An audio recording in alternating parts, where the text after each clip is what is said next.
December 11th, 1944. Evening, somewhere in Belgium. My name is Robert James Kellerman, Bobby to my family and friends. I'm 21 years old, from Altoona, Pennsylvania.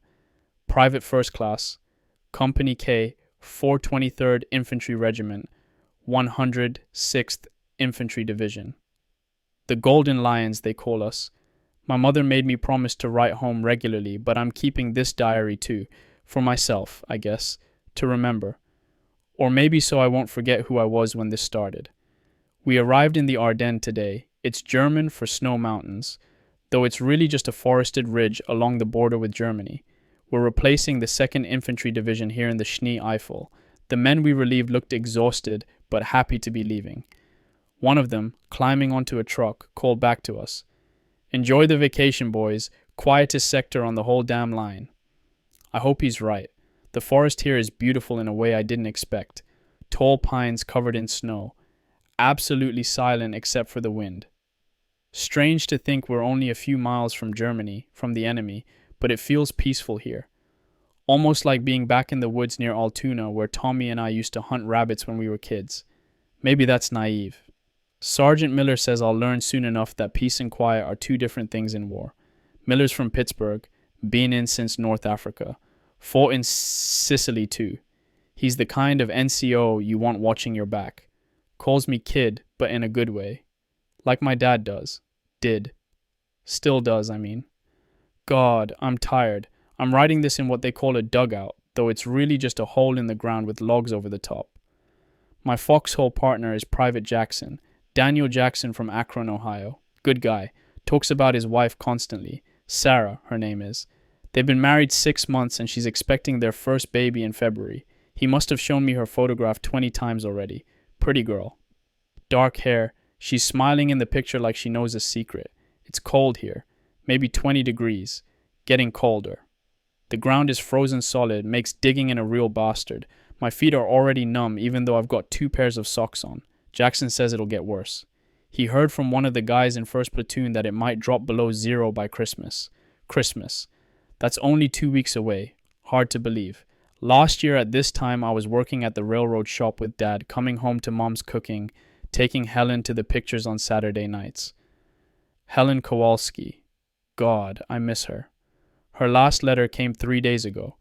She says she's saving money from the diner, putting it aside for when I come home. When we get married. I haven't told her I'm scared. Can't tell her that. Got to be strong for her. Let her know everything's fine. That's what she needs to hear.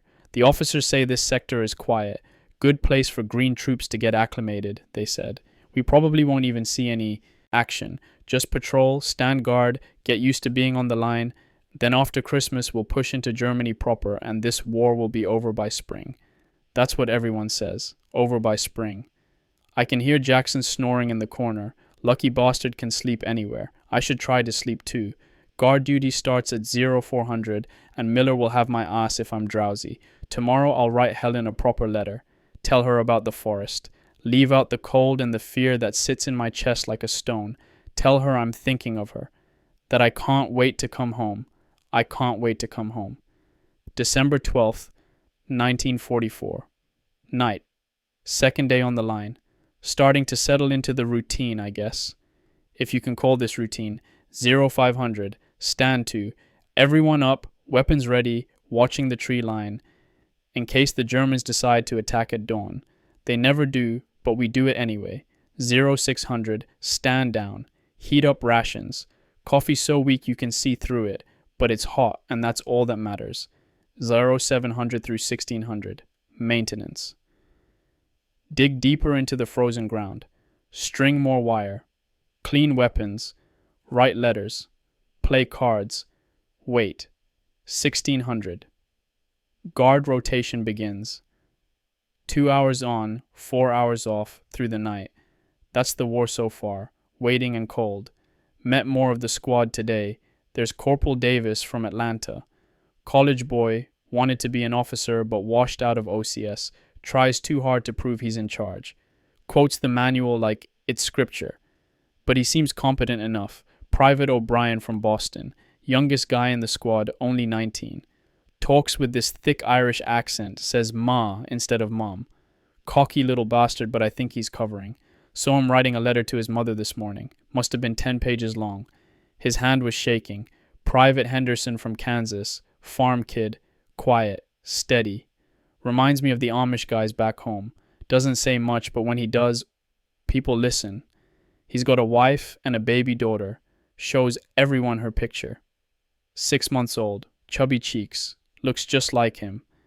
Sergeant Miller gathered us this afternoon, showed us how to properly dig a fighting position.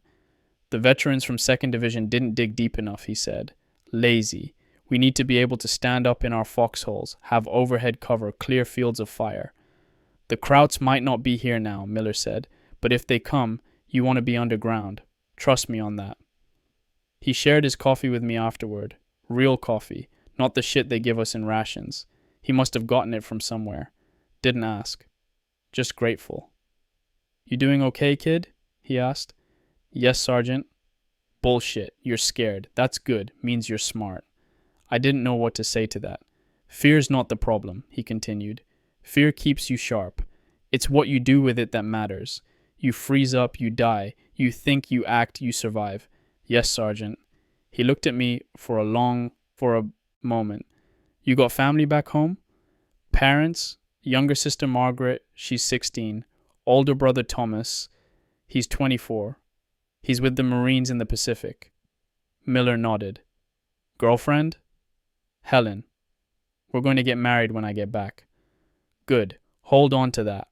When things get bad, and they will get bad eventually, you remember why you're here. You're not fighting for the army or the president or any of that shit. You're fighting to get back to Helen, to your family. Keep that in your head. Yes, Sergeant. He clapped me on the shoulder and walked away. I think he's got kids. He mentioned daughters once. 2 of them, I think. Maybe 8 and 11 years old. He carries their picture in his helmet. It's funny how you learn these things about people. Small details. Important details. The things that make them human instead of just soldiers. Jackson spent all evening talking about Sarah. They met at a church social last year. She was serving punch, and he spilled it all over himself trying to impress her. Made her laugh. They went to see a picture the next week. Got married 6 months later. Married exactly 1 month before he shipped out. Bobby, he said, when we get home, you and Helen gotta come to Akron. Sarah makes the best pierogies you ever tasted. My ma taught her the recipe. We'll have a real party. The 4 of us. Sounds good, Jack. Real good. You'll see. Sarah's gonna love Helen. I can tell. They'll be best friends. He showed me the photograph again. I've memorized every detail by now. Sarah's wearing a blue dress, standing in front of a house. The sun's in her eyes, so she's squinting a little, but she's smiling. She doesn't know yet if it's a boy or girl, Jackson said. But I got names picked out. Robert if it's a boy. After you. Rose if it's a girl. What do you think? My throat got tight. I think those are perfect names, Jack. You gotta promise me something.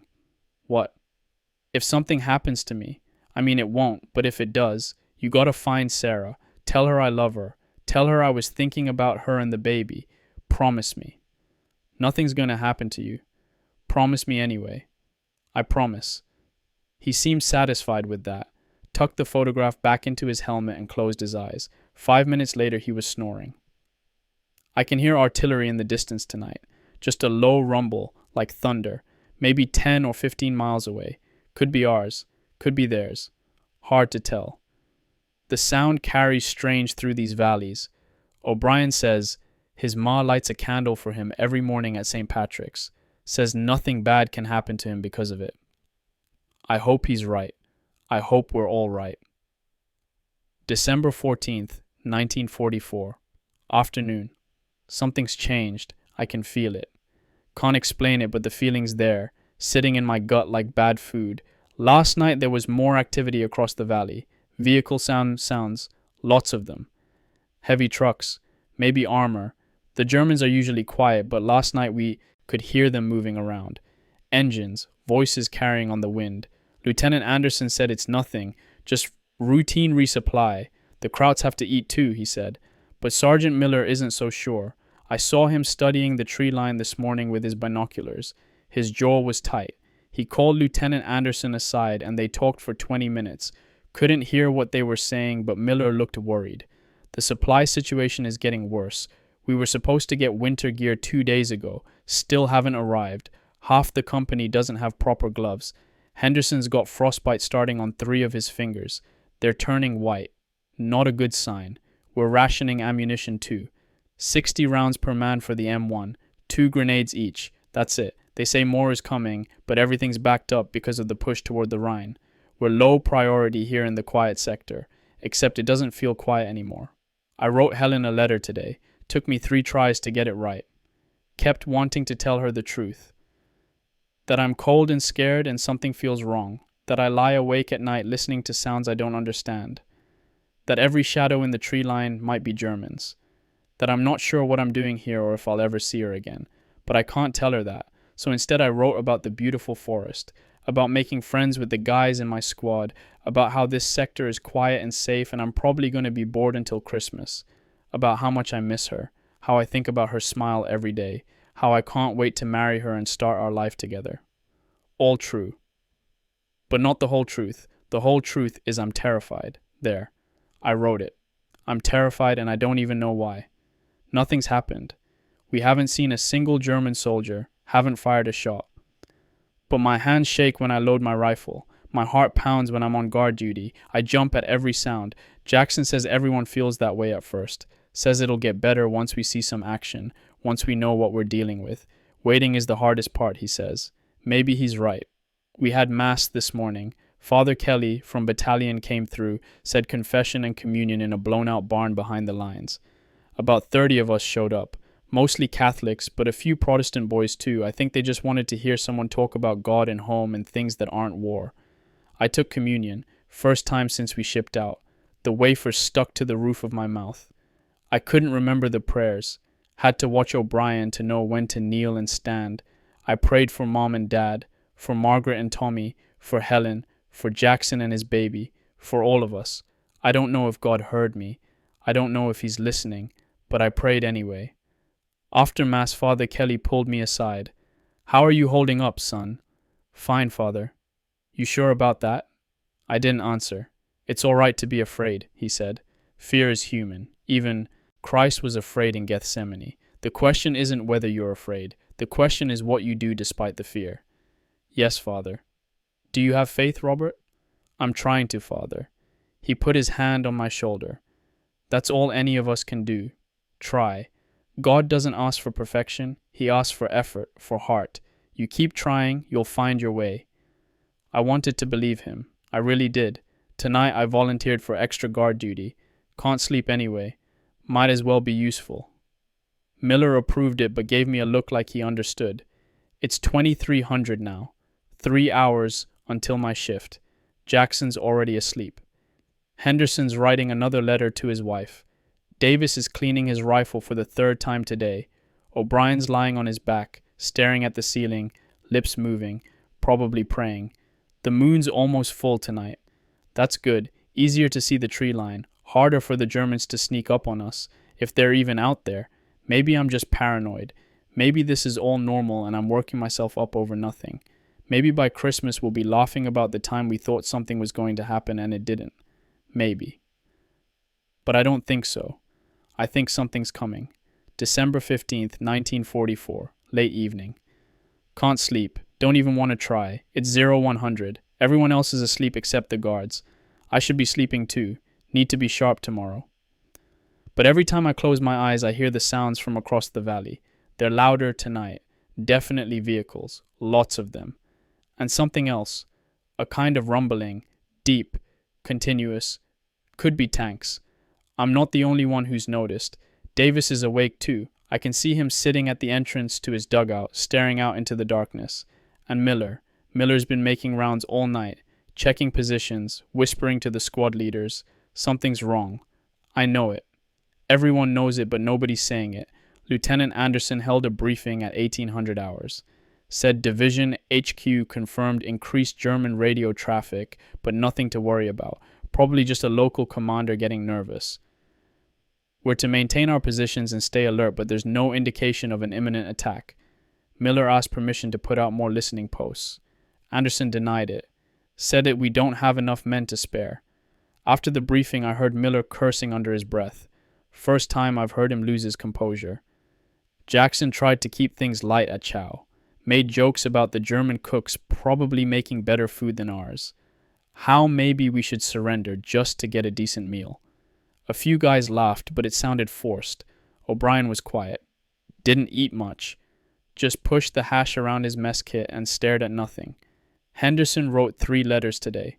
One to his wife, one to his mother, one to his baby daughter. Sealed them all and gave them to the mail clerk. Just in case, he said. Just in case. Just in case what? I tried, write Helen another letter but couldn't find the words. Kept starting and stopping, finally gave up. What's the point of lying to her? What's the point of telling her everything's fine when it's not? So instead, I'm writing this. The truth. The thing I can't send home. I'm scared, Helen. Really scared. Not just normal scared. Deep in my bones scared. The kind of scared that makes your hands shake and your stomach hurt and your throat tight. I don't know what's going to happen tomorrow. I don't know if we're going to wake up to another quiet day or if the world's going to explode. I don't know if I'm going to live through whatever's coming. I don't know anything except that I love you, and I want to come home, and I'm not sure I'm going to get the chance. If I don't make it back, I want you to know something. You made my life worth living. Every moment with you was a gift. Remember that night we drove up to the lake and watched the stars? You fell asleep on my shoulder, and I stayed awake all night just watching you breathe. That was the happiest I've ever been, that moment. You sleeping, me holding you, the whole world quiet and perfect. I want more of those moments. I want a lifetime of them. I want to marry you and buy a little house and have kids and grow old with you. I want to give you everything you deserve. But if I can't, if this is it, if tomorrow is the day, then I want you to know you were loved, completely, totally, with everything I am. God, I hope I get to tell you this in person. I hope I'm reading this someday, when I'm old and safe and home and laughing at myself for being so dramatic. But right now, at 01:30 on December 15th, 1944, sitting in a frozen hole in Belgium, listening to sounds I don't understand, I don't think I'm being dramatic. I think I'm being realistic. I can hear Miller outside. He's talking to Davis. Can't make out the words, but his tone is serious. Professional. The tone that means something's wrong, but we're soldiers and we deal with it. Jackson just rolled over, said my name, asked if I'm okay. I told him I'm fine, just can't sleep. He said try anyway. Tomorrow might be a long day. Yeah, tomorrow might be a long day. December 16th, 1944, dawn. Oh God, oh God, oh God, oh God. My hands are shaking so bad I can barely hold the pen. I'm writing this during a lull. Don't know how long it'll last. Don't know if I'll get to finish. 05:30. That's when it started. I was on guard duty. Last shift before stand to. Jackson was sleeping. The forest was absolutely silent. No wind, no birds, nothing. Like the whole world was holding its breath. Then I heard it. Distant rumble. Thought it was thunder at first, but the sky was clear. Then the horizon lit up, orange and red, like the sun was rising in the wrong direction. I knew what it was before the sound arrived. Artillery. Massive amounts of it. The sound hit like a physical wave. Continuous roar. Rolling thunder that didn't stop. I yelled for Jackson. He was up before I finished saying his name.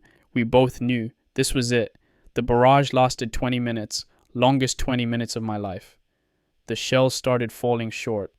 Then shorter. Then they were landing all around us. The noise. Christ. The noise was like nothing I'd ever imagined. Each explosion felt like it was inside my skull. Ringing, pressure. My teeth rattled. My chest hurt from the concussion. Trees exploded. Just came apart. Splinters flying like shrapnel. Snow and dirt and pieces of wood raining down. The smell of cordite so thick it burned my throat. Jackson and I dove into the foxhole. Pressed ourselves as deep as we could go. The earth shook. Kept shaking. Didn't stop. I was praying. Didn't even realize it at first. Just saying Hail Mary over and over. Our Father who art in heaven. Hail Mary full of grace. Our Father who art in heaven. Couldn't stop. The words just kept coming. A shell landed 5 feet from our position. Right there. 5 feet. I saw it hit. Saw it bury itself in the frozen ground. It didn't explode. Dud! Jackson grabbed my arm, looked at me. His face was white, eyes wide. He was screaming something, but I couldn't hear him over the noise. Couldn't hear anything. Then I saw O'Brien. He was running, don't know where he was going. Maybe back to the CP, maybe just panic. He was running and then a shell landed, right where he was. Direct hit. He just came apart. 1 second he was there. A person. Timothy O'Brien from Boston, 19 years old, wrote 10-page letters to his MR. Said St. Patrick would protect him. Next second he was gone. Not dead, not fallen, gone. Just pieces scattered across the snow. I threw up. Right there in the foxhole. Couldn't help it. Everything came up. Jackson was yelling. Finally could hear him. Radio. We needed to get to the radio. Miller was calling for a situation report. We crawled out, kept low, moved toward Miller's position. Trees were down everywhere, smoke so thick you could barely see. My ears were ringing, still ringing now. Found Miller. He was on the radio trying to reach battalion. Davis was with him. Henderson too. No sign of Lieutenant Anderson. All positions report, Miller kept saying. Report. Static. Broken voices. Nothing coherent. The artillery stopped. Sudden silence worse than the noise. My ears felt wrong. Everything felt wrong. They're coming, Miller said. He wasn't asking, wasn't guessing, he knew. I looked at the tree line, shadows moving through the smoke. Lots of them. Germans. Miller started giving orders. Return to positions. Prepare to engage. Fix bayonets. Make every shot count. We're low on ammunition, so fire discipline. Aim. Breathe. Squeeze. I could barely hear him, could barely think. But training took over. Muscle memory. I ran back to my foxhole. Checked my M1. 8 rounds. 2 more clips in my belt. 2 grenades. That's all I had. That's all any of us had. The Germans came out of the smoke. Like ghosts. Couldn't tell how many. 50? 100? More? They were moving fast, professional, spread out, using the trees for cover. Miller fired first. Single shot. A German fell. Then everyone was firing. The noise. Different from artillery but just as loud. Crack of M1s. Sharper crack of German rifles. Chatter of machine guns. Screaming. So much screaming. I aimed at a shadow. Squeezed. My rifle kicked. The shadow fell. I killed someone. I killed a person. No time to think about it. Another target. Fire. Reload. Fire.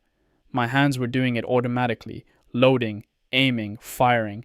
Like on the range, except the targets were shooting back. Bullets hitting the trees around us.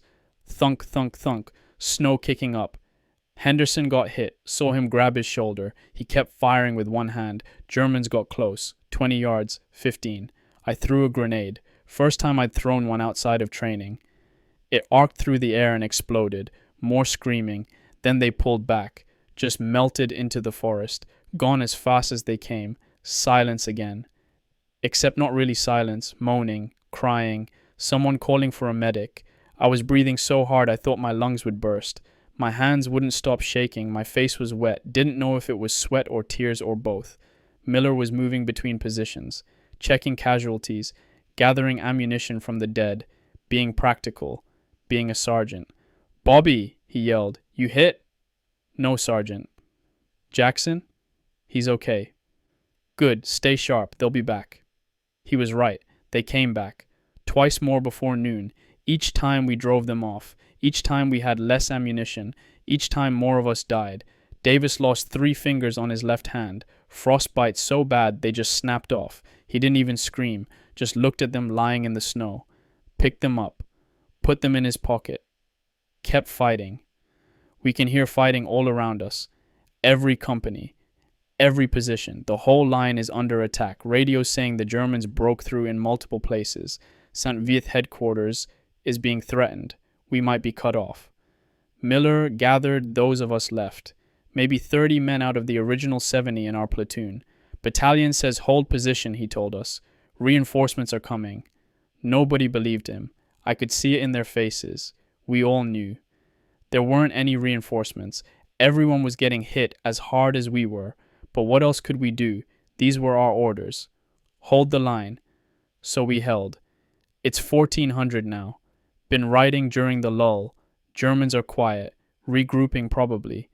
We're doing the same, sharing ammunition, trying to treat the wounded, eating whatever rations we have left. Jackson is next to me.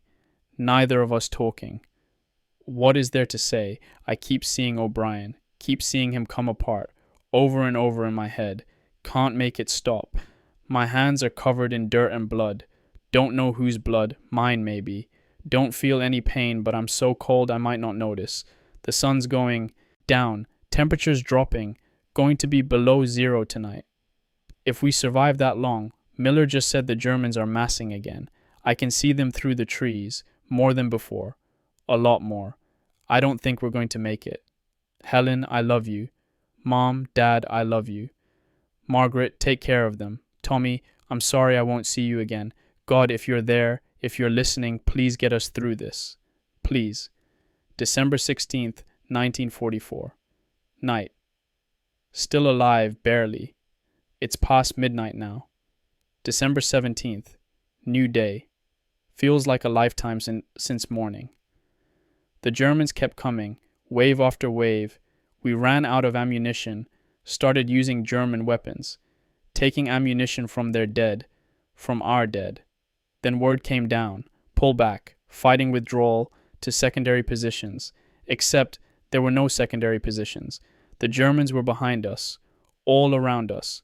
We were surrounded. Miller tried to organize it. Get the wounded moving first, cover them. Leapfrog back through the forest, standard infantry tactics. It didn't work.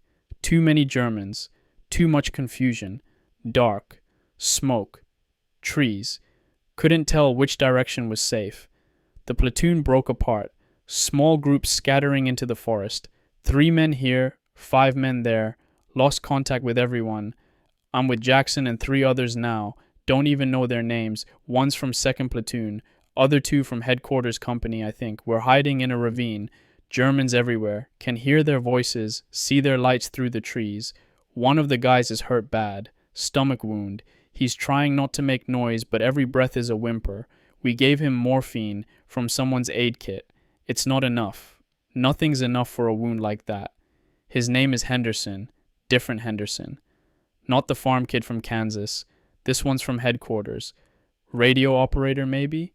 He's 24. Married. Has a baby daughter. Wait. No. That is the Kansas Henderson. I'm confused. So tired. Can't think straight. He's dying. We all know it. He knows it. But we can't move him and we can't leave him. Jackson says we should wait until dawn. Try to move west. Find friendly lines. But I don't think there are friendly lines anymore. I think we're on our own. Temperature's around 0 now. Maybe below. Can't feel my feet. Can't feel my fingers. The wounded man is shivering so hard his teeth are chattering. We covered him with our coats, but it's not enough. One of the guys from 2nd Platoon wants to surrender. Says we're dead anyway if we stay here. Might as well give up while we can. At least POWs don't freeze to death.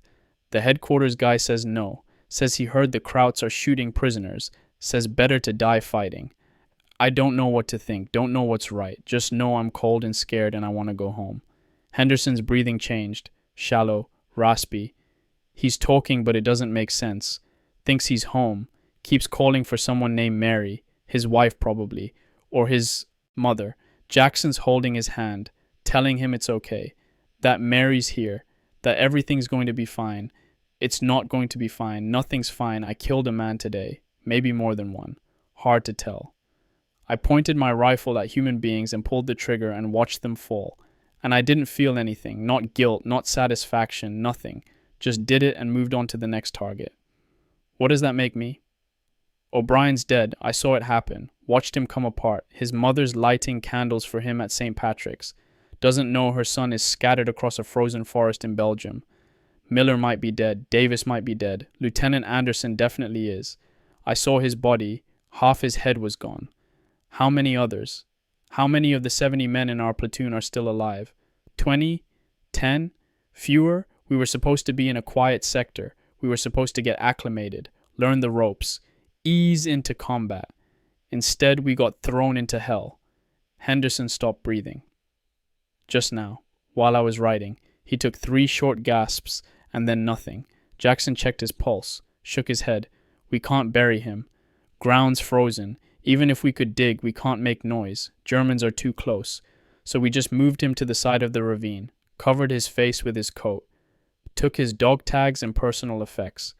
Someone needs to send them home to his wife. I have them in my pocket now. Metal tags still warm from his body, getting colder. One of the guys is crying, soft, trying to hide it.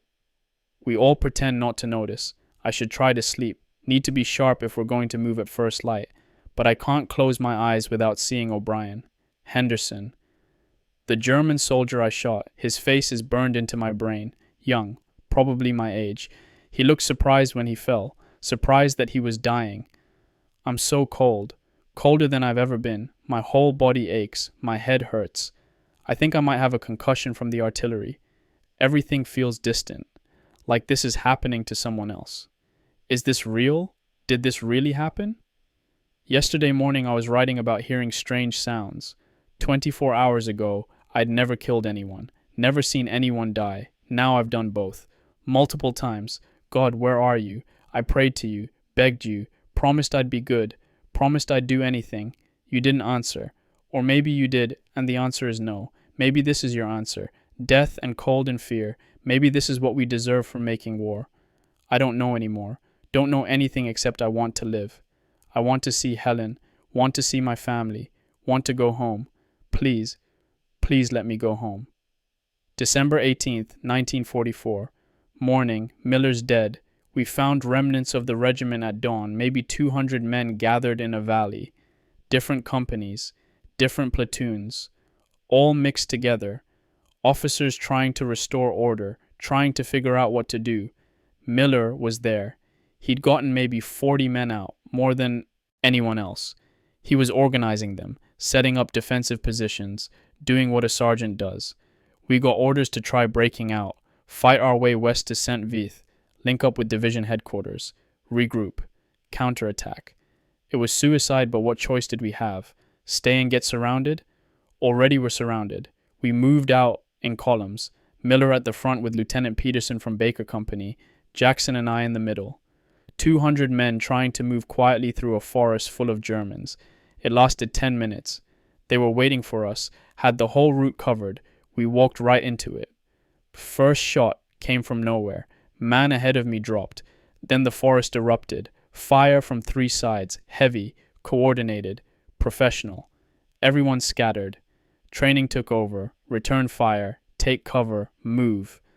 But there was nowhere to move to. Germans in front. Germans on the flanks. Behind us probably too. Miller was magnificent. Even in the chaos. Even dying. He was calling orders. Directing fire. Trying to get people organized. Trying to save as many as he could. I saw him run toward some wounded men, yelling for a medic. He was halfway there when he got hit. Chest. High up. He spun, fell. I was maybe 30 feet away. I crawled to him. Don't know why. Training says stay in cover. Common sense says stay alive. But he was Miller. He was the guy who shared his coffee, who called me kid, who told me about his daughters. I had to try. The snow was red around him. So much blood. His chest was moving but wrong, bubbling, sucking, lung shot. Miller, I said. Sarge, I got you. He looked at me. His eyes were clear. He knew. Get the men. We will. Just hold on. Medic's coming. Bullshit. He tried to smile. Blood on his teeth. Take the tags. I didn't want to. Taking his dog tags meant admitting he was dying, but he grabbed my hand, pressed them into my palm. Tell my wife. Tell her. Tell her yourself. You're gonna be okay. Bobby, listen. Tell her I love her. Tell the girls. Their daddy thought about them. Every day. I will, I promise. Good kid. You're a good kid. His breathing changed. Death rattle. Unmistakable sound. Once you hear it, you never forget it. I held his hand while he died. Maybe a minute. Maybe longer. Time felt strange. Then Jackson was pulling me away, screaming at me to move. Germans coming. Had to go now. I left Miller there, Took his dog tags but left his body. No time for anything else. Just ran. The column was destroyed. Men running in all directions. Some surrendering. Some trying to fight. Most just trying to survive. I stayed with Jackson. We moved south, away from the heaviest fighting, into deeper forest, tried to circle around, get west somehow, find anyone who could tell us what to do. We're hiding now. Found a blown-out bunker, German position from earlier in the war probably. 3 of us. Me, Jackson, 1 private from Charlie Company, don't know his name. The fighting's died down. Either everyone's dead or scattered. Can hear German voices, vehicles. They're consolidating, gathering prisoners. My hands are still shaking, can't make them stop. Miller's blood is on them, dried now. Brown, flaking off. He had 2 daughters, 8 and 11. Their names are in his helmet, Catherine and Anne Miller. Catherine and Anne Miller from Pittsburgh, Pennsylvania. I have his dog tags in my pocket with Henderson's. 2 men, 2 families who need to be told. If I survive, I'll find them. I'll tell them their husband and father died trying to save his men. That he was brave. That he was the best sergeant I ever knew. If I survive. Big if. Jackson wants to keep moving at dusk. Says we can't stay here. Germans are doing sweeps. They'll find us eventually. The Charlie Company guy says we should give up. Says this is over. We lost. Time to accept it. I don't know. Don't know anything anymore. Yesterday I had a sergeant to follow. Orders to obey. Structure. Now I'm on my own. Have to decide. Have to be responsible. I'm 21 years old. 3 days ago, the biggest decision I made was whether to have coffee or not. Now I'm deciding whether to risk death trying to escape or surrender and hope the Germans don't shoot us. How did this happen? How did we go from quiet sector to this? 3 days, 72 hours from routine patrols to complete disaster. I keep thinking about O'Brien, about Miller, about Henderson dying in that ravine, about all the others whose names I don't even know, dead in a forest in Belgium. For what? What did any of this accomplish? Nothing. We didn't stop them, didn't slow them down, just died. My stomach hurts. Haven't eaten since yesterday morning. Drank some snow. That's all. The Charlie Company guy has half a ration bar. We split it 3 ways, barely enough to taste. So cold. Below 0 for sure. My feet are numb. Toes might be frostbitten. Can't tell. Don't want to take off my boots to check. Might not get them back on. Jackson's been quiet. He's staring at Sarah's photograph. Just staring. Not saying anything. I think he's in shock. We all are probably. I can hear engines. Getting closer. German vehicles sweeping the area. We have to move soon. Stay or go. Fight or surrender. Live or die. Miller would know what to do. But Miller's dead, and I'm just a kid from Altoona who wants to go home. December 19th, 1944. Dawn. We're surrounded. Completely. No way out. We tried to move last night, made it maybe 2 miles before running into Germans. Went another direction, more Germans. Another direction. Same thing. They're everywhere. The whole forest is crawling with them, and we're not the only Americans trapped. We kept running into other groups. 5 guys here, 10 guys there, all trying to escape, all failing. At first light we found what's left of the regiment, maybe 2,000 men gathered in a valley, mix of 423 and 422, officers trying to organize a defense, but everyone knows it's hopeless. No ammunition, no food, no support, completely cut off. Colonel Cavender is here, regimental commander. He's been talking with the other officers for hours. Can see them from where I'm sitting. Their faces say everything. We're finished. The men know it. Some are just sitting, staring at nothing. Some are crying. Some are praying. A few are still trying to dig in, going through the motions, even though it doesn't matter. Jackson's with me. We found a spot under a tree, shared body heat all night, kept each other alive, barely. The Charlie Company guy didn't make it, died sometime after midnight, just went to sleep and didn't wake up. Hypothermia probably. We couldn't do anything for him, didn't even know his name. I'm so tired, haven't really slept in 3 days, just adrenaline keeping me going. But the adrenaline's wearing off now, nothing left, just exhaustion and cold and the certainty that this is the end. We can see Germans on the ridge above us. They're not attacking, just watching, waiting. They know we're finished. Why waste ammunition? A captain came around at 0600, said Colonel Cavender is considering surrender, asked how we felt about it. How do we feel? How the hell are we supposed to feel? We're soldiers, American soldiers. We don't surrender.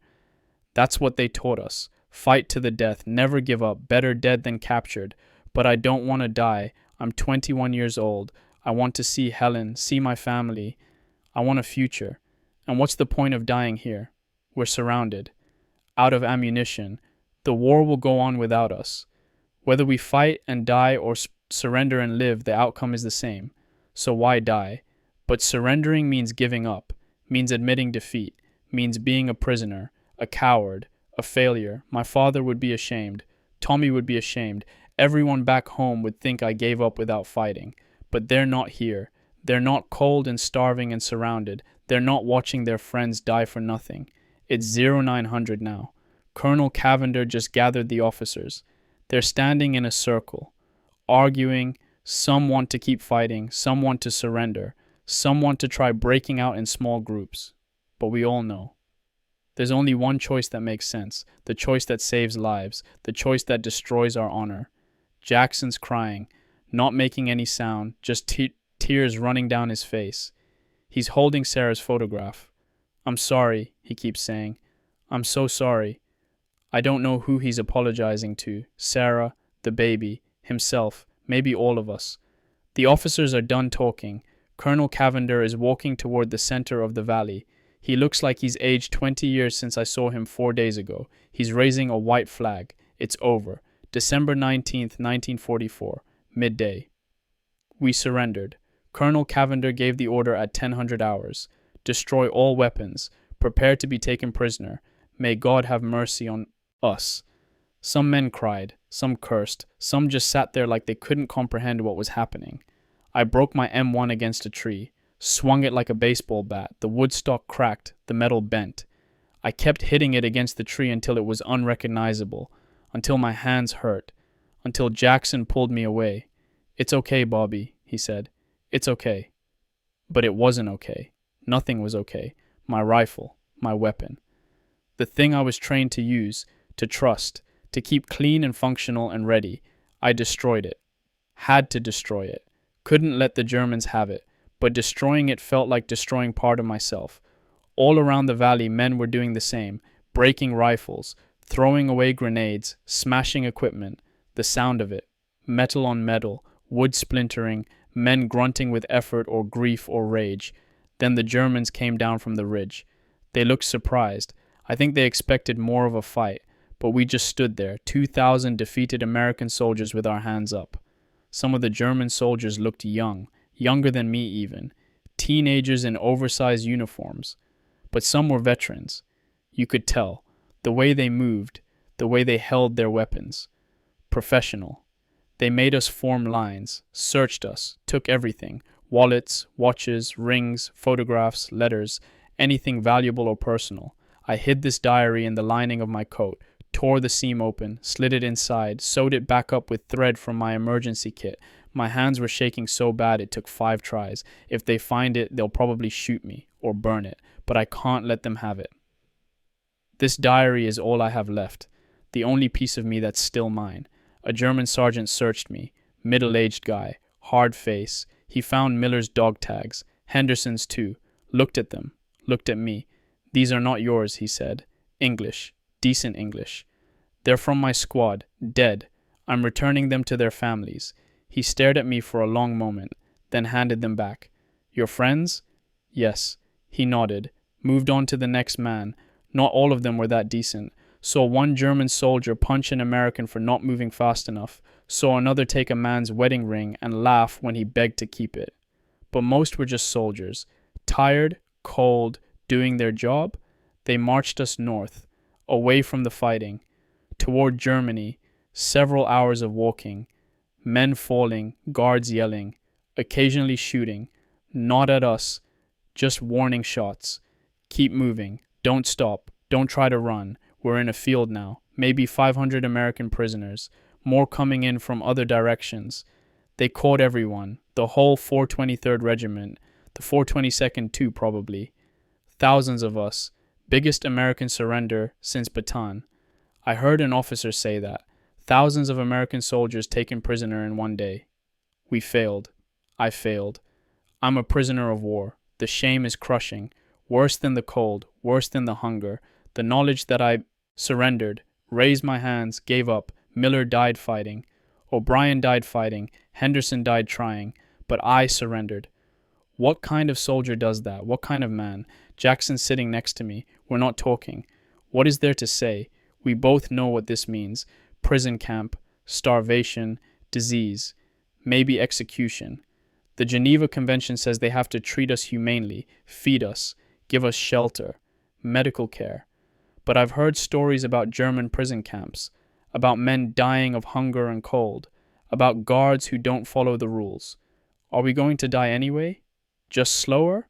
A German officer came through, said we'd be moved to a transit camp, then to a permanent facility, said we'd be treated fairly according to international law, said the war would be over soon and we'd be going home. Lies probably. But what choice do we have except to believe? It's getting dark. Temperature dropping again. They haven't given us any food. No water except snow. No shelter. Just sitting in a frozen field with guards pointing machine guns at us. Some men are trying to huddle together for warmth. Guards allow it, even seem to encourage it. Maybe they don't want us dying before we get to camp.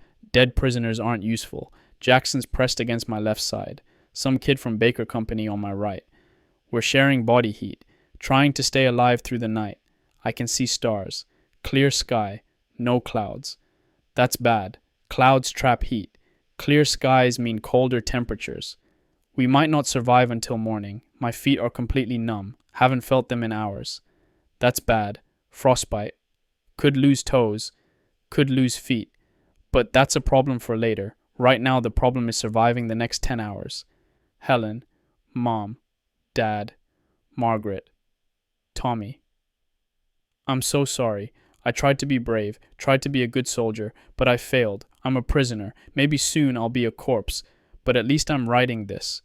At least someone will know what happened. If this diary survives, if someone finds it, if anyone cares, at least there will be a record. Private First Class Robert James Kellerman. Company K, 423rd Infantry Regiment, 106th Infantry Division. Captured December 19th, 1944. Schnee Eifel, Belgium. I was here. We were all here. Remember us. December 20th, 1944. Can't write much. Too cold. Hands don't work. Marching. East. Into Germany. 3 men died last night. Froze. Guards left the bodies. We're walking on a road, maybe 50 miles ahead. They said 3 days. No food. Little water. Jackson's still with me. Barely. His feet are bad. Frostbite. He's limping. I'm helping him, taking some weight. But I'm weak too. We're all weak. The column stretches forever. Thousands of men. Walking. Some falling. Guards shooting the ones who can't keep up. Or maybe not shooting. Maybe just leaving them. Hard to tell from where I am. German civilians watching us pass through villages. Some spit. Some throw things. Some stare. Children especially. Staring at us like we're animals. Maybe we are. Can't think straight. Too tired. Too cold. Just walk. Put one foot in front of the other. Keep Jackson moving. Stay alive. That's all that matters. Stay alive. December 21st, 1944. Jackson's getting worse. His feet. The frostbite. It's bad. Real bad. His toes are black. He can barely walk. But he has to walk. Can't stop. Can't fall. The guards. They'll shoot him. Or leave him. So I'm carrying him. Well, not carrying exactly. Supporting. My arm around his waist. His arm around my shoulders. Both of us stumbling forward. It's slow. We keep falling behind. The guards yell at us. Threaten. But they let us keep going. One guard, older guy, gave us a cigarette. Didn't say anything. Just handed it to us and walked away. We smoked it together. First cigarette in 4 days. It made me dizzy, but it was good. Reminder that small pleasures still exist. Jackson talked while we smoked. About Sarah. About the baby. About all the things he wanted to do when he got home. I'm gonna be a good father, Bobby. Best father that kid ever had. Gonna teach him to play baseball. Take him fishing, read him stories at night, be there for every moment. You will, Jack. Will I? How? Look at my feet. I'm gonna lose them. Both feet probably. How am I gonna play baseball with no feet? Doesn't matter. You'll be there. That's what counts. Sarah won't want me. Not like this. Crippled. Useless. That's bullshit and you know it. She loves you. She loves the man I was. Not whatever I'm gonna be now. Jack, listen to me. You're going to survive this. We're going to survive this. You're going home to Sarah and that baby. And it won't matter if you've got feet or not. You'll be there. That's all that matters. He didn't answer, just cried, quietly, like he didn't want anyone to hear. I cried too, for him, for all of us. The road is endless. We've been walking for 2 days, maybe 30 or 40 miles. Still more to go. Men are dying, not from bullets, from exhaustion, from cold, from giving up. I saw a man just sit down, middle of the road, sat down and refused to move. Guards yelled at him, threatened. He didn't react, just sat there with his eyes closed. They left him. Last I saw, he was still sitting. Don't know if he's dead or just waiting to die. It's the same thing, really. I won't sit down, won't stop. As long as Jackson needs me, as long as I can move. I'll keep going. That's what Miller would do. Keep going, take care of his men. So that's what I'll do. One foot in front of the other. Again. December 22nd, 1944. Night. In a barn. They let us stop. We're packed in. Maybe 100 men. No room to lie down. Just stand or sit pressed against each other. But it's shelter. Out of the wind. Almost warm from body heat. Jackson's bad. Really bad. Fever. Shaking. His feet are swollen. Infected probably. I got him sitting against the wall. Gave him my coat. He protested, but I insisted. I'm stronger. Can handle the cold better. That's a lie. I'm just as cold, just as weak, but he needs it more. A medic from Charlie Company looked at Jackson's feet, shook his head, said they need to come off, soon, or the infection will spread, kill him. But there's no doctor, no medical supplies, nothing, just a medic who can't help. All he could do was wrap the feet in cloth torn from someone's shirt, keep them covered, keep them clean, pray. So that's what I'm doing, praying. Our Father, who art in heaven, hallowed be thy name, thy kingdom come, thy will be done. I don't even know if I believe the words anymore, but I say them anyway, because what else can I do? Hail Mary, full of grace. The Lord is with thee. Is he though? Is the Lord with us? Here in this barn, starving, freezing, dying, blessed art thou among women, and blessed is the fruit of thy womb, Jesus. Jackson's talking, delirious, fever talking. Thinks he's home, thinks Sarah's here. Sarah, he says. The baby. Is it a boy? I play along, like I did with Henderson. It's a boy, Jack, strong, healthy. What's his name? Robert. You named him Robert. Jackson smiles. Good name. After my best friend I ever had. He's lucky to have you as a father. I'm scared, Sarah. I don't want to die. You're not going to die. Promise? I promise. He closes his eyes, breathing shallow. I think he's sleeping. Hope he's sleeping.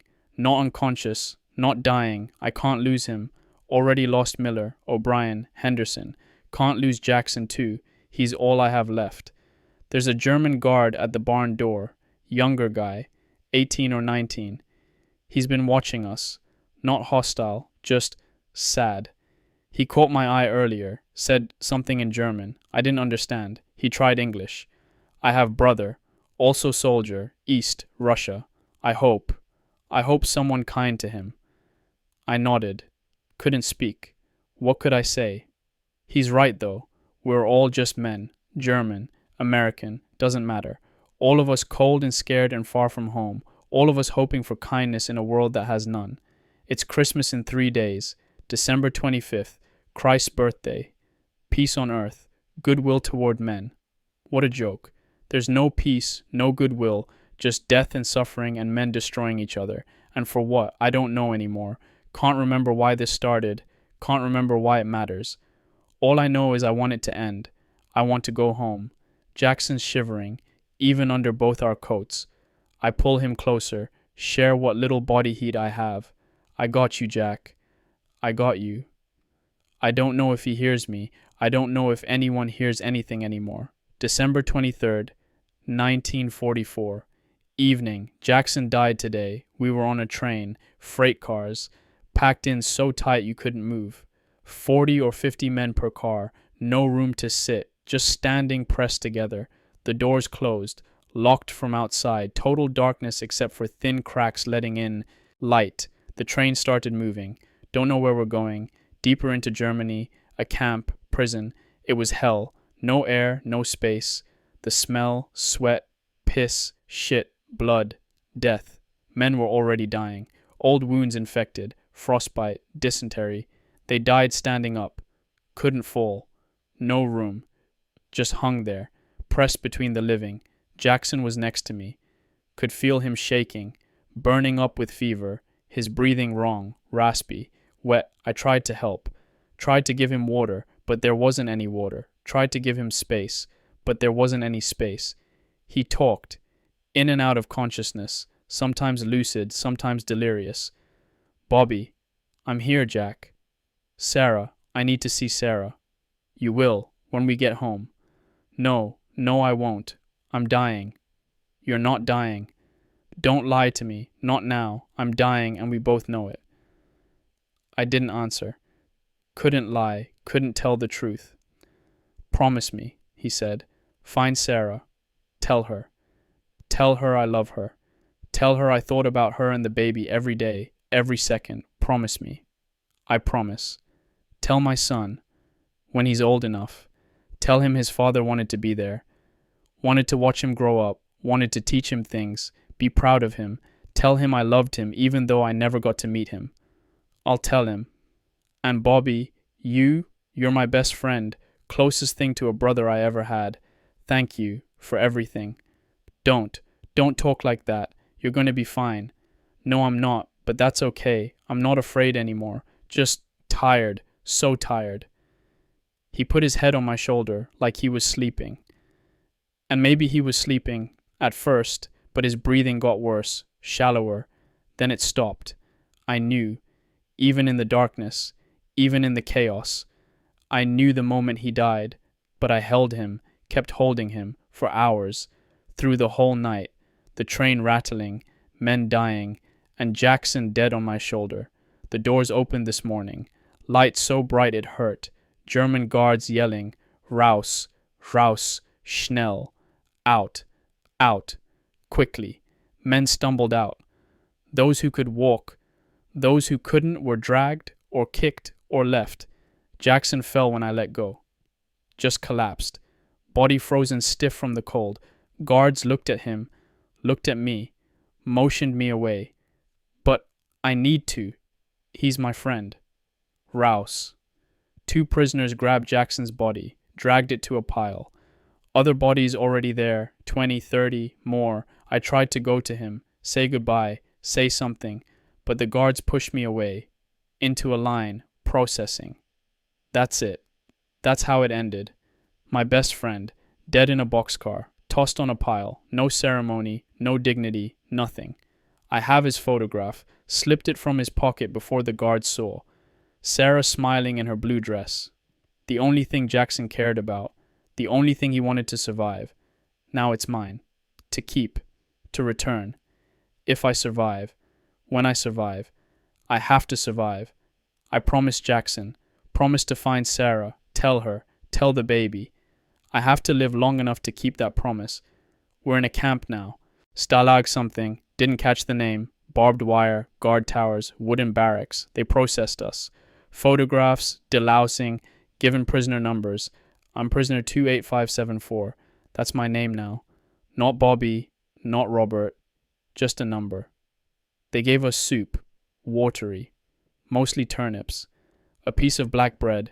First food in 4 days. It tasted like sawdust, but I ate every bite. Then they assigned us to barracks. Long wooden buildings. Bunks. 3 tiers. Thin mattresses. No blankets. 200 men per building. I found a bunk. Top tier. Crawled up. Lay down. And I cried. For the first time since this started. Really cried. Not quiet tears. Not holding it back. Just cried for Jackson, For Miller, for O'Brien, for Henderson, for all of them, all the dead, all the ones who won't go home, and for myself, for being alive when they're not, for failing them, for surrendering, for becoming a prisoner, for surviving when I don't deserve to. It's Christmas Eve tomorrow, Christ's birth, hope and joy and peace. What a fucking joke. December 25th, 1944. Christmas Day. Christmas in prison camp. They called morning roll at 0500. Stand in the cold for 2 hours while the Germans count us. Make sure nobody escaped. Nobody ever escapes. Where would we go? We're in Germany, surrounded by enemies, weak, starving. We wouldn't make it a mile. But they count us anyway. Every morning, rain or shine, snow or wind, doesn't matter. Stand and be counted. 2 men died during roll call this morning. Just fell over. Dead from cold or hunger or disease. Guards had prisoners drag them away. Added their numbers to the death list, moved on. That's life here. Men die. We count them. We move on.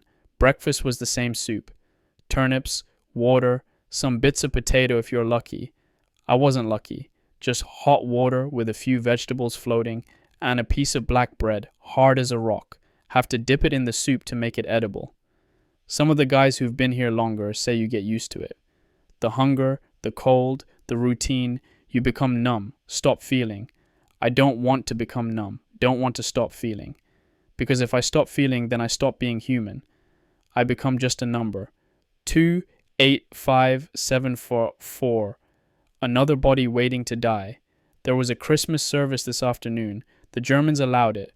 Protestant chaplain from camp, American, captain. He's been here 2 years. Captured in Africa. About 100 men showed up. Sat on the ground in a corner of the compound. The chaplain read from a Bible. Talked about Christ's birth, about hope and redemption and God's love. I tried to listen, tried to believe. But the words felt hollow. God's love. Where's God's love in this place?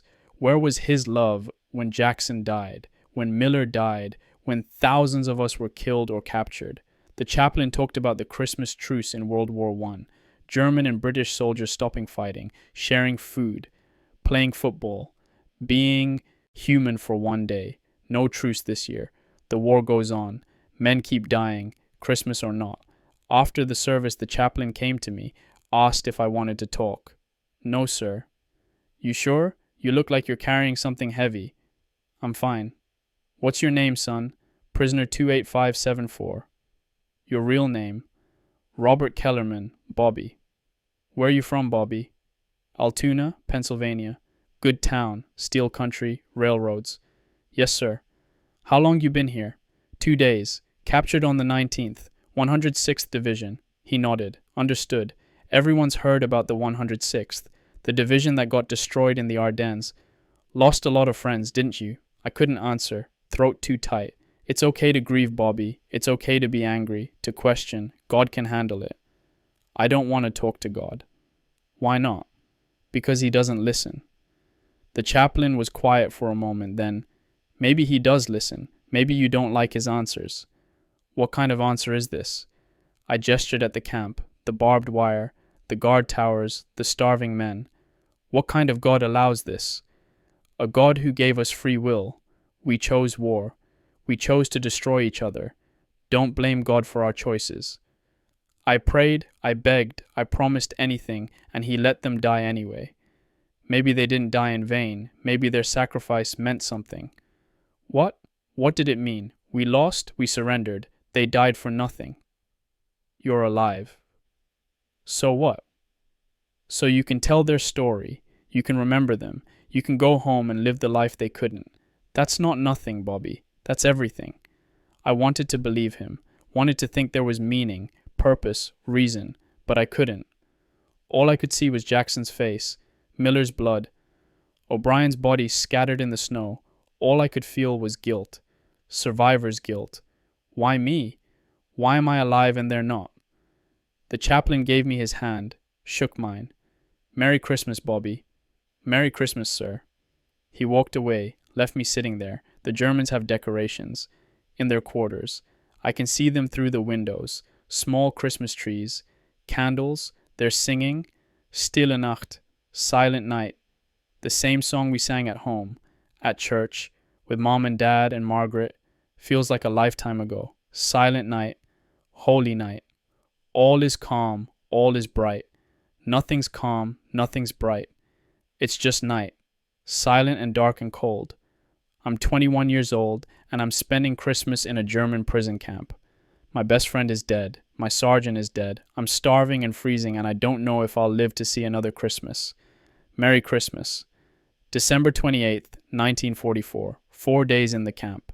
Starting to understand the routine, the hierarchy, how things work. Morning roll call at 0500. Stand for 2 hours. Get counted. Some days they count twice if the numbers don't match. Once they counted 4 times. Men collapsing from cold and exhaustion, but the Germans kept counting. After roll call, breakfast, soup and bread, same every day, turnip soup and black bread. Maybe 300 calories total, not enough to live on, not long term. Men are wasting away. I can see my ribs now, hip bones jutting out, cheeks hollow. After breakfast, work details. They assign prisoners to different jobs, digging latrines, carrying supplies, hauling dead bodies to the morgue. I got assigned to the body detail. Lucky me. Every morning we go through the barracks, check who died during the night, usually 3 or 4, sometimes more. We carry them out, take them to a shed behind the hospital, stack them like firewood. The Germans keep a log, name, prisoner number, cause of death. Except cause of death is always the same. Exhaustion, starvation, disease, cold, take your pick. The bodies are so light. Men who weighed 180 pounds 3 months ago now weigh maybe 90, just skin and bones, hollow, empty. I try not to look at their faces, try to just do the job, lift, carry, stack, move on. But I can't help it. I see them, see who they were, young, old, black, white, officers, enlisted, doesn't matter here. Death is democratic. This afternoon we carried out a lieutenant from the 4th Division, captured at Hurtgen Forest in November. Been here 6 weeks. Name was Patterson, 25 years old, engaged to be married. I know because he was still clutching a letter, couldn't pry it from his fingers. They were frozen that way.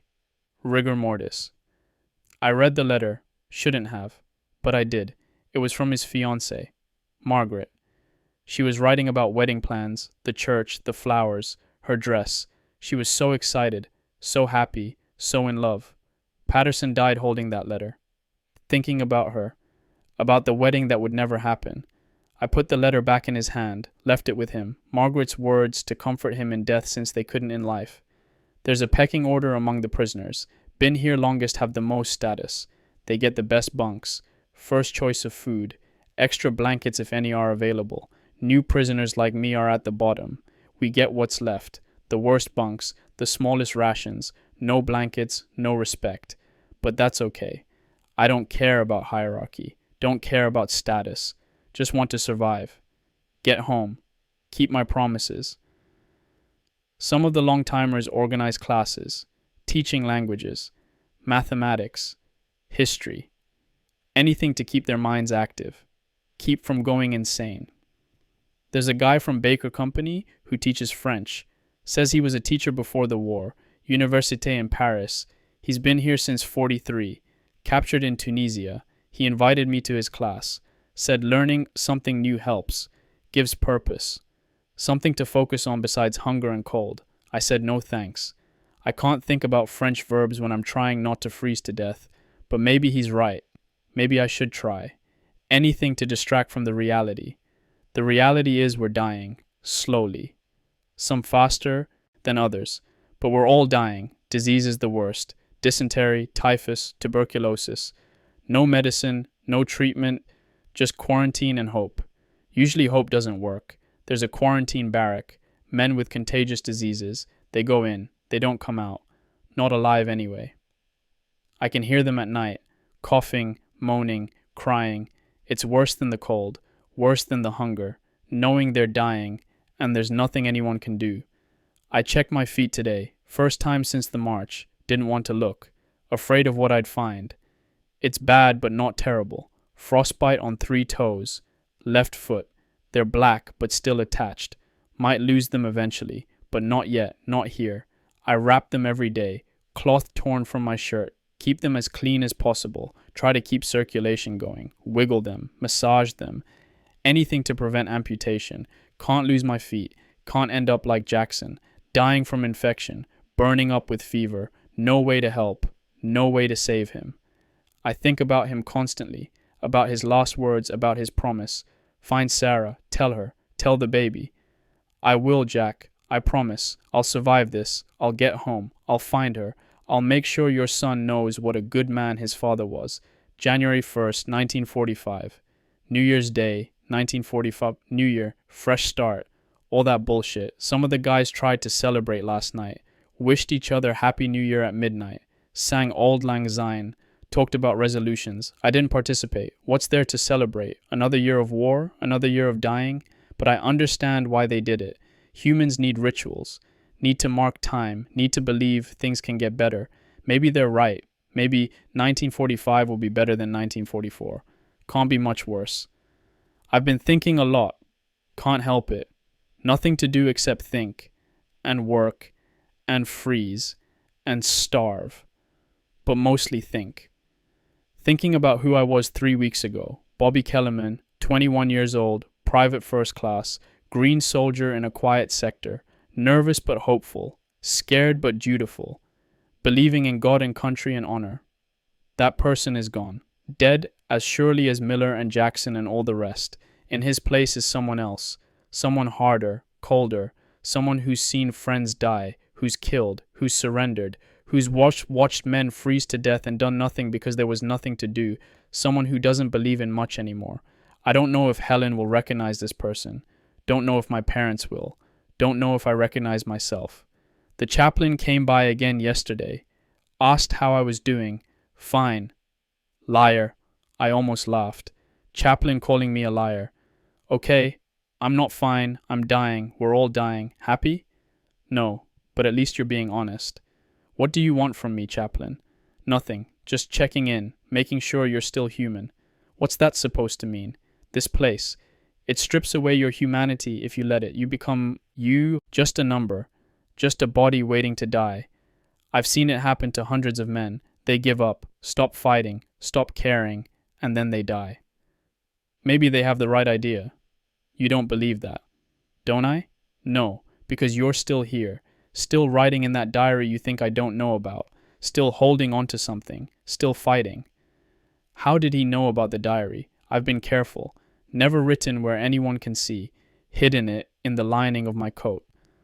But somehow he knows. Don't worry, he said. Your secret's safe. But let me give you some advice. Keep writing. Write everything. Every detail. Every emotion. Every truth you can't say out loud. Because that diary is your humanity. As long as you keep writing, you're still Bobby Kellerman from Altoona, still a person with a past and a future, not just a number. What if I don't want to be Bobby Kellerman anymore? Tough shit. That's who you are. Can't change it.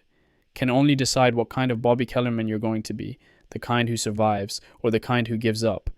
He walked away before I could respond. Bastard's right, though. I know it. I'm still fighting, still trying, despite everything, despite the cold and hunger and death, despite knowing it might be pointless. I'm still here, still alive, still me. I've been thinking about faith too, about God, about whether any of this has meaning. I prayed so hard in the Ardennes, begged God to save us, to save Jackson and Miller and all the others. He didn't, or couldn't, or chose not to. I don't know which is worse. So does that mean God doesn't exist, or that he exists but doesn't care, or that he cares but can't help? I don't have answers. Don't know if there are answers. But I know this. I can't give up, can't stop believing in something. Because if I do, if I become completely nihilistic, then what's the point? Maybe faith isn't about getting answers. Maybe it's about keeping hope despite not having answers. Maybe it's about choosing to believe in meaning even when everything seems meaningless. I don't know. I'm not a philosopher, just a kid from Pennsylvania trying to survive. But I know I have to keep going for Jackson, for Miller, for all of them. They didn't get to make it home. So I have to live well enough for all of us. I have promises to keep, dog tags to return, stories to tell, lives to honor. That's my resolution for 1945. Survive, remember, honor the dead by living. It's not much, but it's something, and right now something is enough. January 15th, 1945. A letter arrived today. From home. Red Cross letter, 25 words maximum, heavily censored, but it's from Helen. And Mom. I've read it 50 times, memorized every word. Dearest Bobby, we know you're I. Thank God. Everyone praying for you. Miss you so much. Love you forever. Come home soon. Helen and Mom. 23 words. That's all they could send. But it's everything. They know I'm alive. They know I'm a prisoner. They're praying for me. Helen loves me, still loves me, despite everything, despite my failure, despite me becoming something she wouldn't recognize. She still loves me. I cried when I read it. Couldn't help it. Just held the letter and cried like a child. Other men got letters too. Some good news, some bad, some got Dear John letters. Girlfriends or wives who couldn't wait. Who moved on? Who fell in love with someone else? Watched a guy from 3rd Platoon read his letter 3 times, then tear it up, then just sit there staring at nothing. His fiancée married someone else, some 4FF civilian who stayed stateside. She couldn't wait for him to come home. Couldn't handle the uncertainty. He didn't eat dinner, didn't talk, just sat. Found him this morning, dead in his bunk. No wounds, no visible cause. He just gave up. Decided not to be alive anymore. And his body obeyed. That's how fragile we are here. One letter, one piece of bad news, and a man can just stop living. But Helen's letter was good news, the best news. She's waiting for me, loves me, wants me to come home. I wrote her back. 25 words. Took me 3 hours to decide what to say. How do you condense everything into 25 words? Finally settled on, Helen, I'm okay. Cold and hungry but alive. Think of you every day. Can't wait to come home. Love you more than life, Bobby. Exactly 25 words. The censors will read it. Cross out anything they don't like, but hopefully it'll get through. Hopefully she'll know I'm still me, still her Bobby, still the man who wants to marry her, still alive. Other news. New prisoners arrived yesterday. From the Battle of the Bulge. Americans. Captured after the Germans broke through. Took us a few days to drive them back. They brought news. The Bulge is over. Germans lost, we held. Pushed them back. War's moving toward Germany now.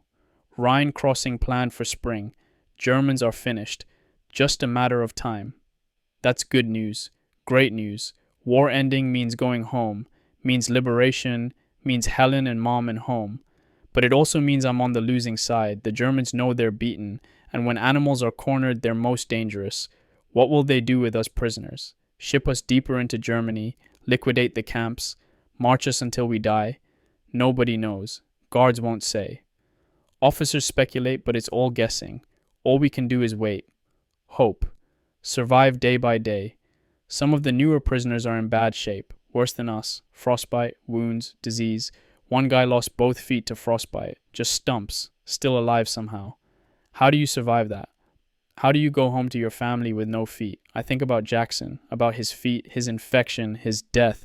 At least he didn't have to live with the loss, didn't have to go home crippled, didn't have to face Sarah and explain why he couldn't walk, couldn't dance at their wedding, couldn't chase their son around the yard. Is that mercy? Dying before you have to face the consequences? Or is it just tragedy? I don't know. I do know this. I'm grateful for my 3 blackened toes, because the rest of my feet work. I can walk. I can run if I need to. I can dance with Helen at our wedding. If I survive. If I make it home. If she still wants to marry a prisoner of war who failed his duty and surrendered. She will. I know she will. The letter says so. Love you forever. Come home soon. I'm coming, Helen. I promise. Whatever it takes. I'm coming home to you. January 28th, 1945. A month since Jackson died. Feels like a year. Life in camp has settled into a routine. Wake at 0430, roll call at 0500, breakfast at 0700, work details all day, dinner at 1700, lights out at 2100, every day the same. Every day men die, every day we count them, every day we move on. I'm on body detail still. Carry corpses every morning. 3, 5, sometimes 8. Men who died during the night. I've stopped thinking about them as people. Can't afford to. If I think about who they were, what they wanted, who's waiting for them at home, I'll go insane. So they're just bodies, weight to carry, numbers to record, problems to solve. Is that horrible? Am I horrible for thinking that way? Maybe. But it's survival, emotional triage. Save what humanity I can, discard the rest. There's a rumor the Soviets are pushing west, into Poland, toward Germany, moving fast, liberating camps as they go. If that's true, if the Soviets are coming, maybe the Germans will evacuate us west, away from the Russians, toward the Americans or British, or maybe they'll just shoot us. Simpler that way, no witnesses, no evidence of how they treated us. Some guys are planning escape attempts, waiting for the chaos of evacuation. Slip away, hide in the forest, make their way to Allied lines. I thought about joining them, but it's suicide. We're deep in Germany, don't speak the language, don't have civilian clothes, we're starving and weak, wouldn't last a day. Better to wait. See what happens. Survive as long as possible. Hope for liberation. That's my strategy. Hope. Not much of a strategy, but it's all I've got. I met a man today, Sergeant Williams from the 2nd Armored Division, been here since June. Captured in Normandy. He's been a prisoner 8 months, lost 80 pounds, looks like a skeleton, but he's still sharp, still has his wits, still human. I asked him how he does it, how he survives. Routine, he said. Give yourself little tasks, little goals, something to accomplish every day. Like what? Anything. Wash your shirt, clean your bunk, learn 10 new words of German, write a letter. Doesn't matter what. Just something to make you feel like a person instead of a prisoner. Does it work? Sometimes. Other times you still feel like shit, but at least you're doing something, not just waiting to die. Makes sense. I've been writing in this diary. That's my task. My routine. My way of staying human. So maybe I'm doing it right. Maybe that's why I'm still here when so many others aren't. Or maybe I'm just lucky. Random chance. No deeper meaning. Probably the latter. But I'll take it. Williams also told me about the Red Cross parcels. Sometimes they arrive. Food, cigarettes, chocolate, soap. Real treasures. But the Germans often steal them, or give us empty boxes, or distribute one parcel among 50 men. Last parcel arrived 3 weeks ago. Williams got 1 cigarette. 1. That was his share. He smoked it slowly, made it last an hour, savored every drag. Best cigarette of my life, he said. That's what we've become. Men who treasure a single cigarette, who consider it the highlight of their week. Our expectations are so low that anything above starvation and death feels like luxury. I hate it. Hate what this place has made us. But I understand it. This is how you survive. Lower expectations. Find joy in tiny things. Appreciate being alive, even if alive means miserable. Tonight I'll wash my shirt. That's my task, my routine, my little rebellion against becoming just a number. Tomorrow I'll do something else. And the day after that, and the day after that. One day at a time, one task at a time, until liberation or death, whichever comes first. March 30th, 1945. They're evacuating the camp. Word came down this morning. Soviets are 30 miles away. Americans pushing from the west. Germans are abandoning this position. Moving prisoners deeper into Germany. Forced march starting tomorrow morning. Everyone who can walk.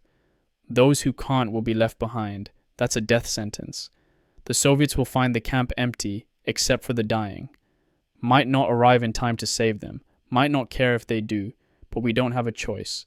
We march or we die here. I've been preparing, saved every scrap of food from the last 3 days, wrapped my feet in extra cloth, tore strips from blankets, need to protect them. Can't get frostbite again, can't end up like Jackson. The mood in camp is strange, mixture of hope and fear. Hope that we're moving toward liberation, fear that we're marching to our deaths. Some guys are planning to escape during the march. When the guards are distracted, take their chances in the woods, try to make it to Allied lines. I'm tempted, really tempted, but it's still too risky.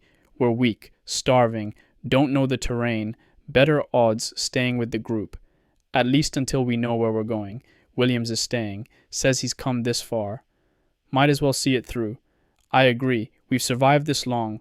We'll survive a little longer. Just have to keep walking, keep moving, keep living. Helen, I'm coming home. I swear it. Whatever it takes, I'm coming home. April 2nd, 1945. I'm free. I escaped. I can't believe it, but it's true. I'm free. The march started 3 days ago. Hundreds of prisoners. Columns stretching for miles. Guards everywhere. Nervous. Trigger happy. Shot 2 men the first day for falling behind. We marched west, away from the Soviets, toward the Americans, through villages, forests, fields, sleeping rough, no shelter, little food, just keep moving. Yesterday afternoon, Allied planes came over, P-47s, American fighters, attacking German positions, strafing roads, hitting vehicles. The guards panicked, dove for cover, started shooting back. Complete chaos. I looked at Williams. He looked at me. We both knew. This was our chance. We ran, just broke from the column and ran into the forest. Heard yelling behind us. Gunfire. Couldn't tell if they were shooting at us or the planes. Didn't matter. We just ran. Ran until we couldn't breathe. Until our legs gave out. Until we were sure we'd lost them. Then we hid. Found a ravine. Covered ourselves with branches. Waited. Hours passed. Heard Germans moving through the forest, searching. But they didn't find us. Finally it got quiet. Dark. We waited until midnight. Then started moving west. Used the stars. Polaris. North Star. Kept it to our right. Walked west. Walked all night. Through forest. Across fields. Avoiding roads. Avoiding lights. Avoiding Germans. At dawn we heard voices. American voices. Shouting. Laughing. Speaking English. We almost cried. Could barely believe it. American voices. American soldiers. We stumbled out of the forest. Hands up. Yelling, "Don't shoot. We're Americans. Prisoners." Escaped. They lowered their weapons. Stared at us. We must have looked like ghosts. Skeletons in rags. Barely human. "Jesus Christ," one of them said. "Medic, get a medic over here." They gave us water, food, real food, K rations. Tasted like heaven. A lieutenant came over, asked our names, units, how long we'd been prisoners. Private First Class Robert Kellerman, Company K, 423rd Infantry, 106th Division, captured December 19th. Holy shit, the 106th. You guys got hammered in the Bulge. Yes, sir. Where are you from, soldier? Altoona, Pennsylvania, sir. Good. We'll get you processed. Get you home. Home. He said home. I'm going home. They took us to a field hospital. Examined us. I'm 87 pounds. I weighed 150 when I was captured. Lost 63 pounds in 3.5 months. Severe malnutrition. Frostbite. Mild frostbite on 3 toes. Possible tuberculosis. Lots of parasites. But alive. Alive. Williams is in the bed next to mine. He's in worse shape. 79 pounds.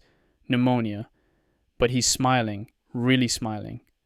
We made it, Kellerman. We fucking made it. Yeah, we did. They gave us clean uniforms. First clean clothes in months. They feel strange. Too big, but good. A nurse came by. Pretty girl, blonde, maybe 23. She smiled at me. How you feeling, soldier? Better now. Good. We'll get you fattened up, get you strong, then we'll send you home. Thank you, ma'am. She left. Williams laughed. Did you see the way she looked at you? I think she likes you.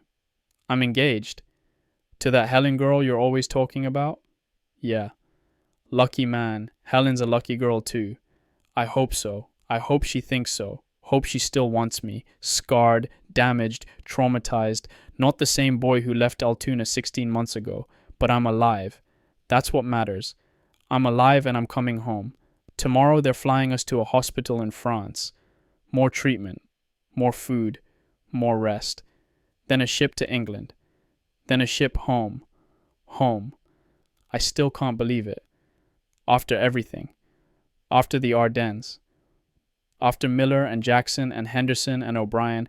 After surrender and prison and death march. After all of it, I survived. Why? Why me? What makes me special? What makes me deserve to live when they didn't? Nothing. I'm not special, just lucky, random chance, chaos, fate, whatever you want to call it. But I'm alive, and they're not, and I have a responsibility. Miller's dog tags are in my pocket, Henderson's too. I'll return them, find their families, tell them their loved ones died heroes, died fighting, died trying to save others. And Jackson, God, Jackson, I'll find Sarah, tell her everything, show her his photograph, tell her Daniel, Jackson loved her more than life itself, that he died thinking of her and their son, that his last wish was for them to know he loved them. I'll tell little Robert Jackson about his father, when he's old enough, tell him his dad was brave and kind and the best friend I ever had, that he was named after me, but I wish I could have been half the man Daniel Jackson was. I'll keep my promises, all of them, and I'll live, really live, not just survive.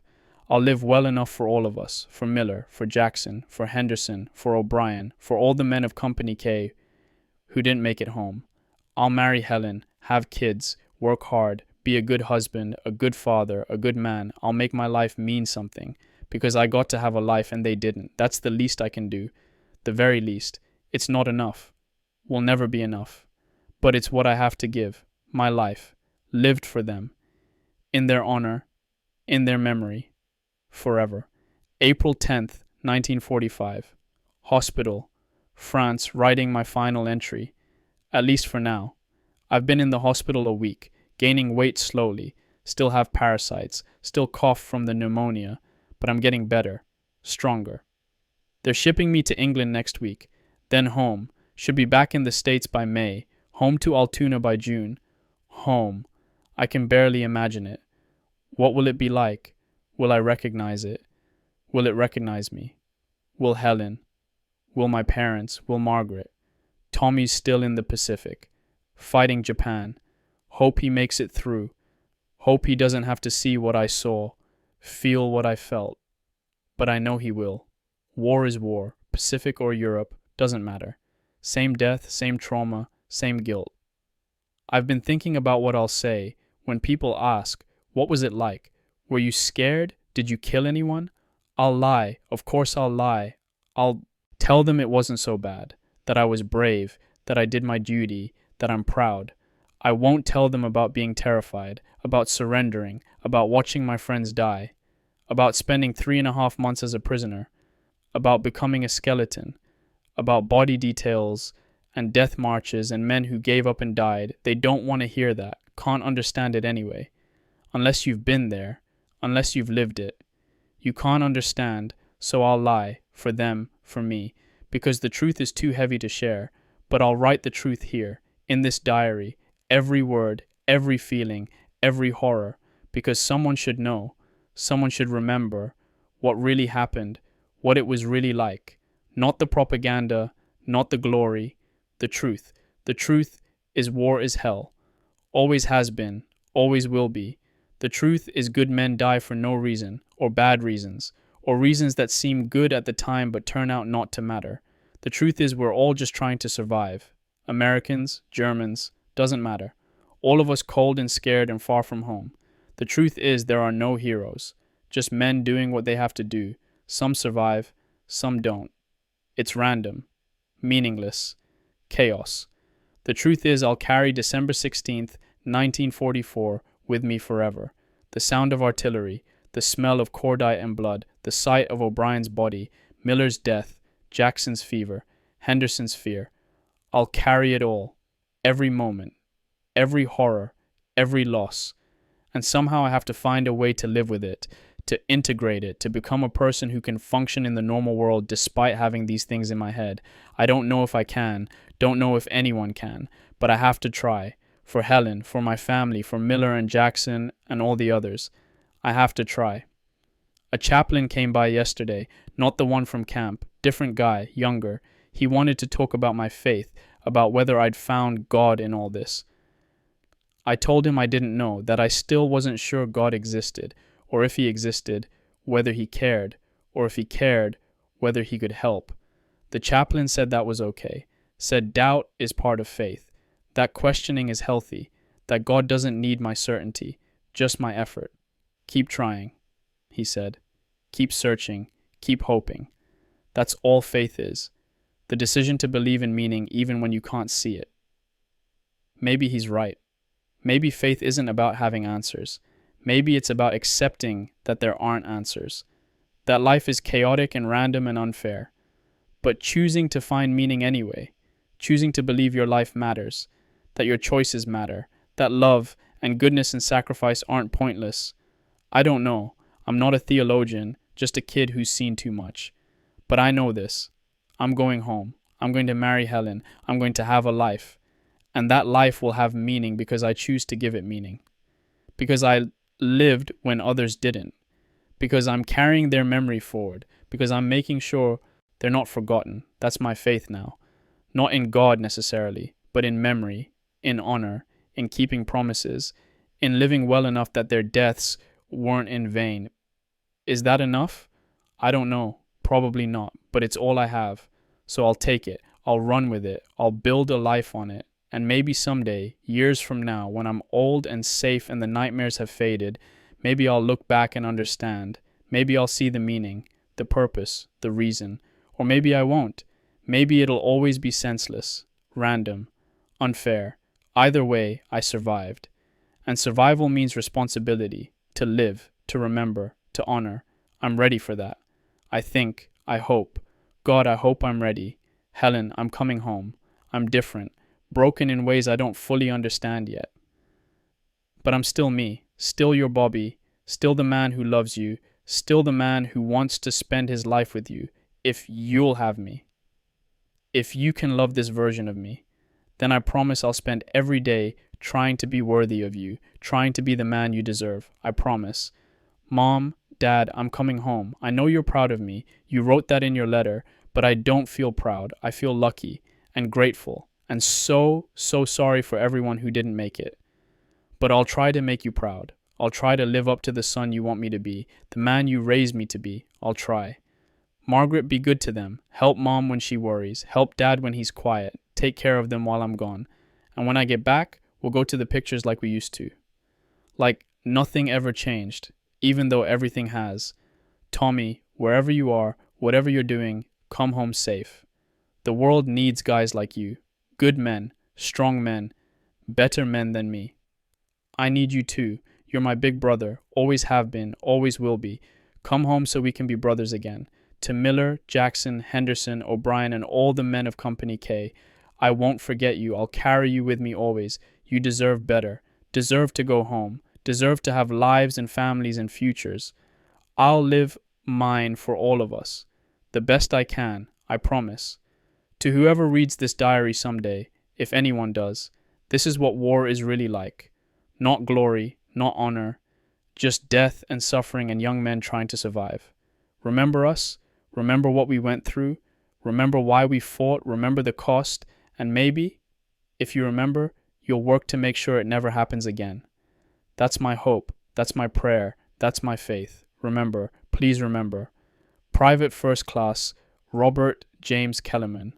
21 years old, Company K 423rd Infantry Regiment, 106th Infantry Division, captured December 19th, 1944. Liberated April 2nd, 1945, survived, going home. This is the end of my diary, but not the end of my story, that's just beginning. Epilogue, December 16th, 1994, 50th anniversary, Altoona, Pennsylvania.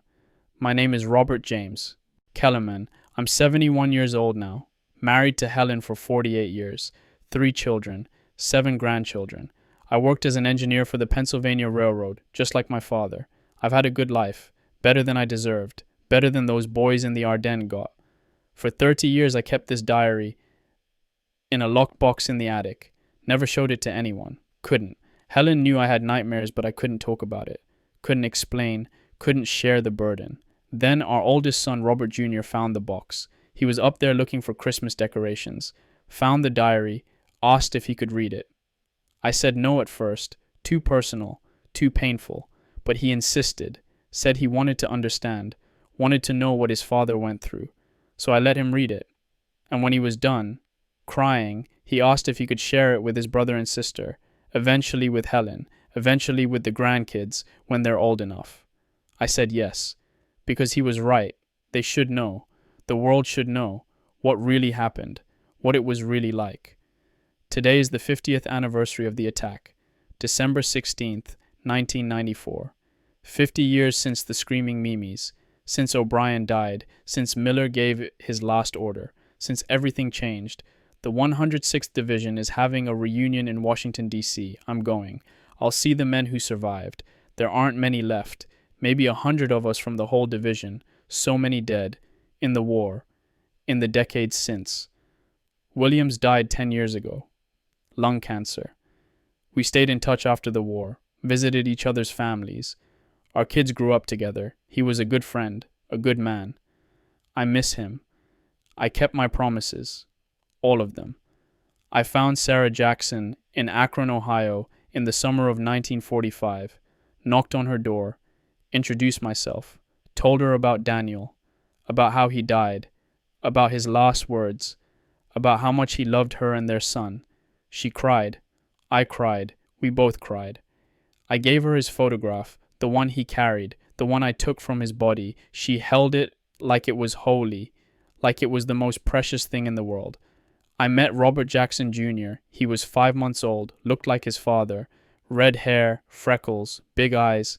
Sarah asked if I'd be his godfather, be part of his life, help him know his father. I said yes.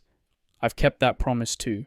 Visited them every year, told stories about Daniel, about his laugh, his kindness, his dreams, made sure young Robert knew what a good man his father was. Robert Jackson Jr. is 49 now, has kids of his own, teaches high school, coaches baseball. He's a good man. His father would be proud. I visited Miller's widow. Catherine and Anne, his daughters, were 9 and 12 by then. I told them their father died a hero, that he saved lives, that he was the best sergeant I ever knew. Catherine became a teacher. Anne became a nurse. Both good women, strong women. Their father would be proud. I returned Henderson's watch to his mother. His wife had moved on by then, remarried, had more kids. But his mother was still waiting, still grieving. The watch was all she had left of him. I told her he died brave, that his last thoughts were of her and his daughter, that he was a good man. She thanked me, held the watch to her chest, cried. I've attended 106th Division reunions every year since 1946. Watched the numbers dwindle. Watched old soldiers become elderly men. Watched them die one by one. Soon there will be none of us left, no one who remembers. No one who was there. Just history books and memorials and stories that get less accurate with each retelling.